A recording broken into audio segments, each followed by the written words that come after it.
அன்புறவுகளுக்கு குரல் வணக்கம், தமிழ் வணக்கம். இன்றைய வாழ்வியல் சிந்தனை, செல்வத்தை சேமிக்கும் வழி. பணம் பணம் பணம், அதை தேடி மனிதன் ஓடிக்கொண்டே இருக்கின்றான். எவ்வளவு வந்தாலும் இந்த பாழும் மனம் மட்டும் நிறைவதே இல்லை. பணம் சேர்க்க தன் ஆரோக்கியத்தை தியாகம் செய்கிறான். பின் இழந்த ஆரோக்கியத்தை மீட்க சேர்த்த பணத்தை எல்லாம் தியாகம் செய்கிறான். இதுதான் மனித வாழ்க்கை என்றாகிவிட்டது இன்றைய காலகட்டத்தில். நலமுடனும் வாழ வேண்டும், வளமுடனும் வாழ வேண்டும். அதற்கு என்ன வழி?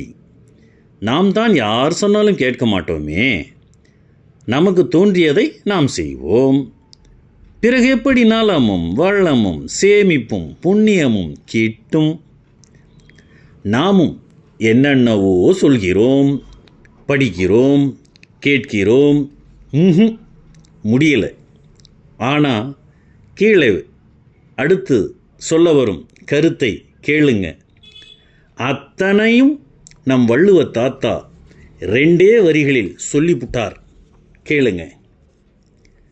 அற்றார் அழிபசி தீர்த்தல் அகுதொருவன் பெற்றான் பொருள் வைப்புள்ளி. 226வது குறள் மணியில் அழகாக எடுத்துரைக்கின்றார். அதாவது, ஏழைகளின் கொடிய பசி நோயை நீக்குவதே ஒருவன் தான் பெற்ற செல்வத்தை சேர்த்து வைக்கத்தக்க நல்லதோர் இடமாகும் என்கிறார்.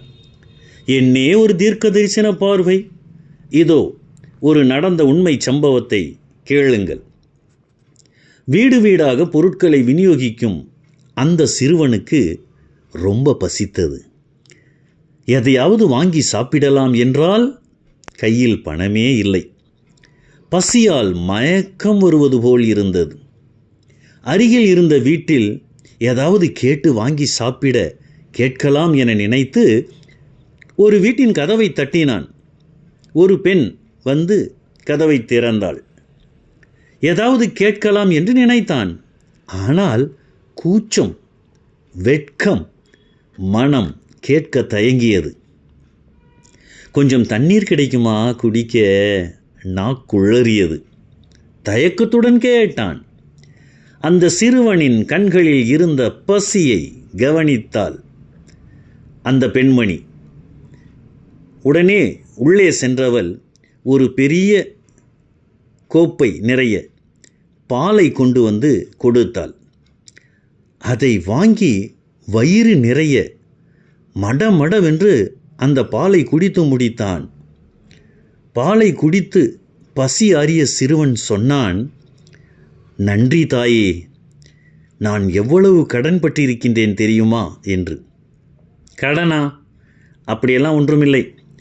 அன்பான செயலுக்கு விலை எதுவும் இல்லை என்று என் அம்மா எனக்கு சொல்லியிருக்கிறார் என்று அந்த பெண்மணி சிரித்துக்கொண்டே சொன்னாள். ஆண்டுகள் பல கடந்தன. எப்படியோ கஷ்டப்பட்டு முட்டி மோதி படிப்பை முடித்த அந்த சிறுவன் மருத்துவத்தில் மாபெரும் சாதனை படித்து அந்த சாதனையுடன் அந்த நகரிலேயே மிகப்பெரிய மருத்துவராகிவிட்டான். காலச்சக்கரம் சுழல காலத்தின் நிலை எப்படியெல்லாம் காட்சி தருகிறது. அந்த சமயத்தில்தான் அந்த பெண்மணிக்கு ஒரு கொடிய நோய் வந்தது. அவர் பணியாற்றிய மருத்துவமனையிலேயே அந்த பெண் அனுமதிக்கப்பட்டிருந்தாள். அதே பெண்ணின் அந்த நோய் குறித்த தகவல் அந்த மருத்துவரிடமே அவருடைய பரிசோதனையும் வருகிறது. மெடிக்கல் ரிப்போர்ட்டில் அந்த பெண்ணின் ஊர் பெயரை பார்த்தவுடன் அந்த மருத்துவரின் மனதில் ஒரு மின்னல். விரைவாக போய் அந்த வார்டில் அந்த அறையில் அந்த பெண்ணை பார்த்தார்.